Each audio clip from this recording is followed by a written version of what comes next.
Hey, what's up guys, SonnyDubs here, and today I'm doing a video review for the Creative Sound Blaster Evo Wireless. Now I'd like to thank a huge thanks to ESL Gaming for actually sending me this out for review. ESL Gaming are event organisers for massive gaming tournaments such as CSGO, ESL One Cologne or ESL London, and so huge thanks to them for actually sending me it out for review. Now, the headset itself can be found on Amazon.co.uk for £54, and that's the price I'll be reviewing at, and also on Amazon USA for $95. Links will be down in the description below, including a full spec list and the actual link to Creative's website in the description below, so make sure you check that out. Also, I'll be writing a full written review of the headset, which will go into much more detail than this review will do, so make sure you check that also out, which will be, guess where, in the description below. Alright guys, so without further ado, I'm going to get into the product overview, get into recording test, and then talk about the sound quality and the overall opinion of the headset slash headphones. So what you get into this massive box that's provided over here, you get the headset itself. You've got a micro USB to USB cable which is 1.8 meters long, and you can see it's quite thick. Then you've got a 3.5mm to 3.5mm interconnect which is gold plated, and this is used for connecting up, say, a mobile phone. It's also got the right poles for your general newer smartphones out there. This cable is 1.2 meters, which is pretty much ideal for putting your phone in your pocket and then having the headset around your neck or your ear, should I say. You've got a set of manuals and warranty information, and then you've got a very nice soft pouch over here which fits the headset admirably. So now let's get into the product. So as you can see, you've got a micro USB to USB cable. That is actually used to not only charge the device, but can be also plugged in straight to your computer in order to use the device via USB and micro USB. The beauty of that is that essentially it bypasses any sort of sound card that you've got and uses the USB input, which is fantastic because you don't have an extra mic that you have to plug in for this. You can simply use the mic that's included on this, and it's picked up perfectly. At least on Windows 10 it was picked up perfectly for doing that. If you need drivers, they are on the Creative's website if you so need. Now in terms of the headset itself, so you've got a right and left indicator over here. I would have liked it if it was all over the place, but unfortunately you just only see on one side, so do bear that in mind. Right side is going to be pretty obvious though. You've got all the controls which are located on the right side. So on the right side driver, you've got a 3.5mm jack, micro USB for charging and also for connecting up to the PC. You've got on and off button over here. This button over here doubles up as play and pause, answer receive calls, and then you can skip music and go previous. And also you've got a volume wheel over here which is fantastic in order to use it for when you're on a Bluetooth mode. You can just control the music volume over here, which is really a nice inclusion. In terms of the actual headset, it's an on-ear headset, I would say. It's not an over-the-ear, just simply because of its driver size and the actual cups, which are reasonably small. Despite it having 40mm drivers, it doesn't fit properly around my ears, but you know, I've got big ears, but even smaller ears might have trouble with that. Now the pads aren't super thick because it's a portable headphone slash headset. You can't really consider it for long-term gaming, I would say, or long-term listening, but for on-the-go use, then it's just perfect. Now the pads themselves are quite soft. I didn't have any problems with comfort, and due to the overall weight, which is reasonable, it's not too heavy, not too light, I found it perfectly comfortable for long periods of listening. Now the headset is fully foldable, which is fantastic for portability's sake. You can see it kind of struggles when you want to turn it in because of the driver size. If you just open it up like that, then you have it, it's much easier to turn in. Also they pivot. I'm trying to think, pivot, tilt, because of monitors, but yeah, basically it does everything you'd want it to do, and it means that it's extremely portable when taking it on the go. Now the headband adjustment is very well done as well. You've got a nice clicky sound, as you can hear, and it's made out of metal, which is good, and the overall headset strength is good, but I wouldn't really stretch it all that much. So if you've got a really big head, it might be a problem, but I can't see people having that massive heads. At the top you've got a soft pad, which is good for longevity in terms of when you're listening or you're taking it on the go. Due to its size, it's quite small, so don't expect it to be really super padded. So you do feel it on your head after a little time because it starts digging in, and the plastic frame of the headband starts digging into your head. But it's not a big deal for me because its intended market is for portable use, so it is given that. And to be honest, in comparison to other headsets which are portable, it is much more than you'd normally get. Now, in terms of the overall functionalities, it's quite simple. If you hold it down, it comes to turn on. It comes to turn on the Bluetooth. It's very simple, very easy to use, and it's got some nice colors which basically indicate when it's on Bluetooth pairing mode or when it's paired. And alternatively, when you're upgrading its firmware, you go into DFU mode. For example, you click that and you press that at the same time, go into DFU mode, and then you can upgrade your firmware to fix any latest problems that might be causing any sort of disturbances to consumers out there. So that's a good, also is good inclusion. So there's also a little mic over here which is used for obviously calls, and as I said, it can be plugged into a mobile phone, so you can use it with your mobile phone, and you can control your music as well on the go with the Bluetooth. Now, the Bluetooth technology it's using is Bluetooth 2.1, and it uses EDR. So 2.1 isn't new, and unfortunately that doesn't mean it's got great distance in terms of its range. I would say about 10 meters through walls, but to be honest, I don't expect you to be going any further than that from your PC, so that's alright. And EDR is just for enhanced data rate. It's nothing really that you should be concerned about. It's mainly just to connect up devices or transfer data quickly. So you're not going to transfer any data over here, and it's not got aptX or anything like that for your music. Now, moving on, your battery life on this headset is around 6 to 8 hours of use. Obviously, that depends on how much you interact with the headset, so that might reduce. Overall, it's a decent time that you can expect from a headset like this, and it takes quite quick to charge as well. So overall, in terms of its build quality, I'm quite impressed. It does feel and sound a little bit flimsy, but I can guarantee you it's well built in comparison to other headsets I've seen out there.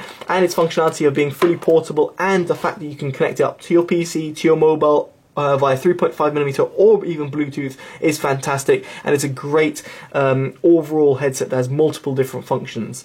So now let's go into recording quality. So I'm going to go back with the camera, and then you're going to hear the recording quality coming straight from the headset. And we're back. So everything you can hear right now is coming straight from the headset itself. As you'll be able to hear, the recording quality sounds very much different from what you could hear from the camera. Now, the overall recording quality, in my opinion, is decent. Considering its job it does, I find it actually quite good in comparison to the rest of the competitors. Remind yourself that it is a £50 headset. We're not talking about a £100 or £200 headset. So you can't expect the world considering all of the functionalities you've got. So for its recording quality, I would say it's decent, especially for mobile. It's going to be fantastic for Skype calls or taking on calls or anything like that. In terms of gaming, I think people will be fine on TS3 or on Skype, or even within games like in Counter-Strike. I think they'll be fine communicating. It's not a headset I would choose for recording a professional audio or doing a YouTube video, for example. But with that said, I can't really see someone actually buying it for that purpose, but actually just using it for casual use. So for that, I'm quite impressed.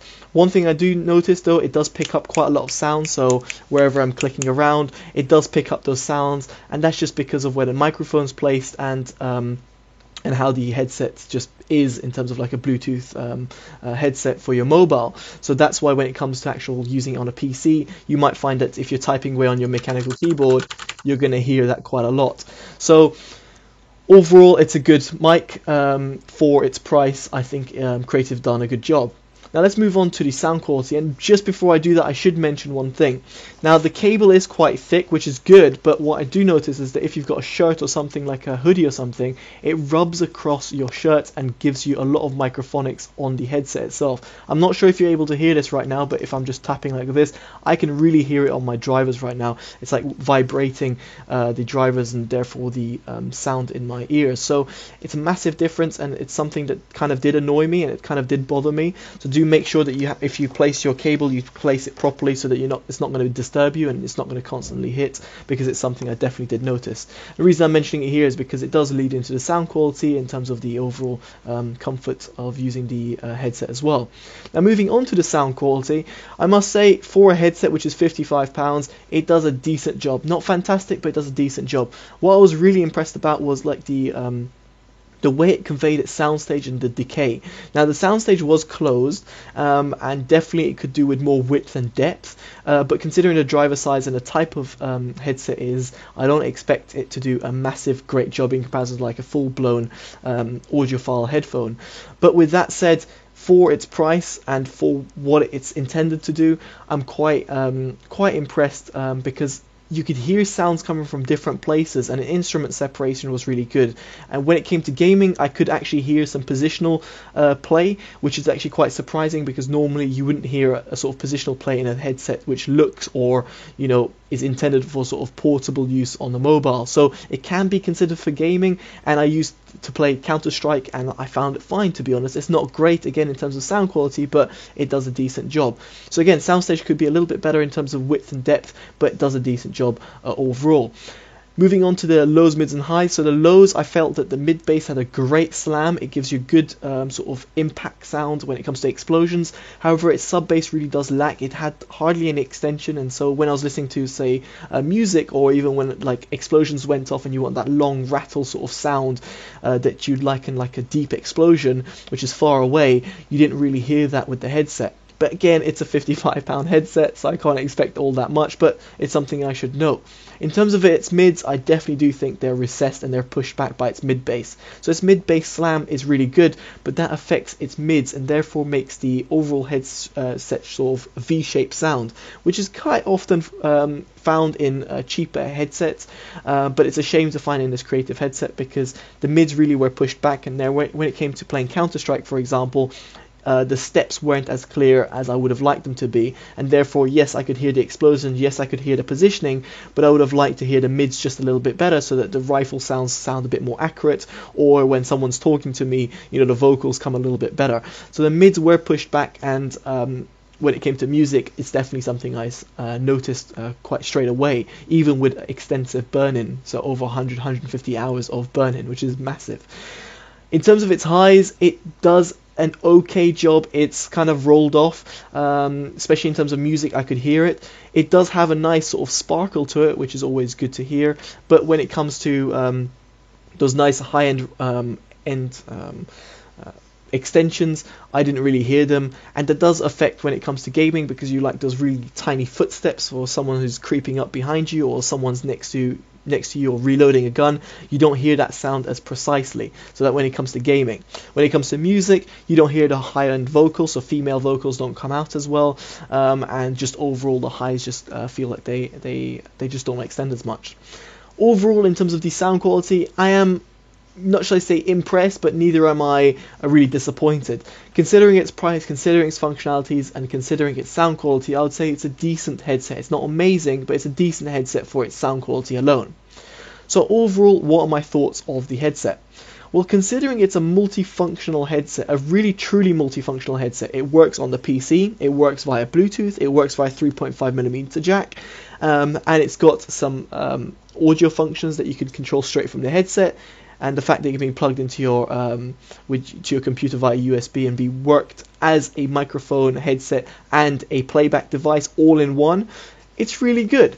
I'm really surprised of how much it offers and how much it packs into it. I think it's trying to do too many things at once. I would have said if it was not aimed at just wireless people and maybe aimed at more gamer-centric things, then they could have maybe made this a less portable device and much more comfortable for longer gaming sessions.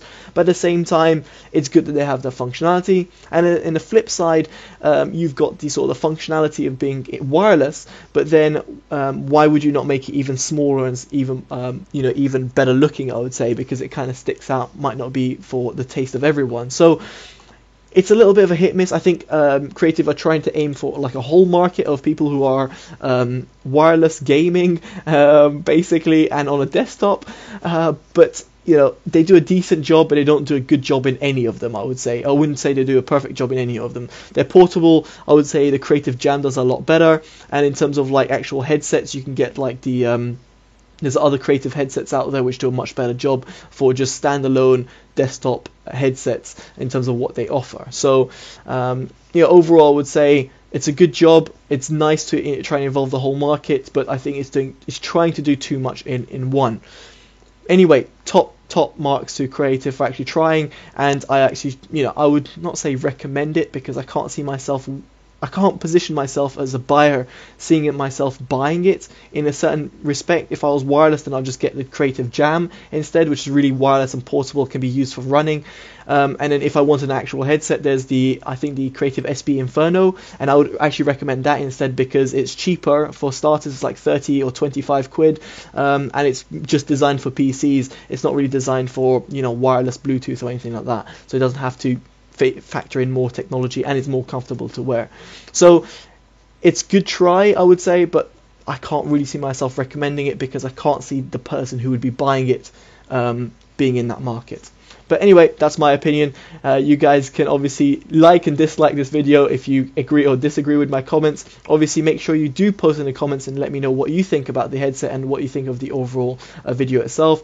And make sure you favorite and share, as it always helps in terms of letting this channel grow. Woohoo! Alright guys, I've been Totally Dubbed. Hopefully you've enjoyed this video. Make sure you subscribe. Take care, and bye bye.